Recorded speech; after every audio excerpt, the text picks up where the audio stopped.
Good morning.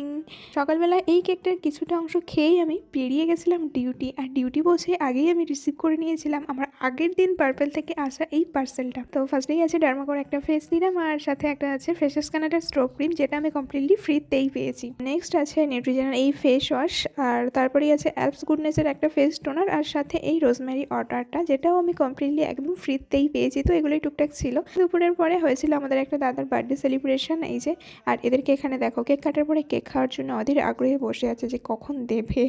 আর তারপরে আমরা এখানে তো বার্থডে বয়ের ক্যাপটা নিয়ে একটু ট্রায়াল মারছিলাম যে কি কেমন লাগে আমাদেরকে। তো তারপরে আমরা পেয়ে গেছিলাম বার্থডের মিষ্টি। কালের দিকে আমরা কয়েকজন বান্ধবীরা মিলে একটু বেরিয়েছিলাম সামনের দোকানে ফুচকা খেতে। আর এখানে গিয়ে তো পুরোই গল্প হয়ে গেল, মানে 20 টাকায় 6টার জায়গায় 5টা ফুচকা কেন দেবে আমাদেরকে, পেঁয়াজহীন আর বিহীনের গল্পে।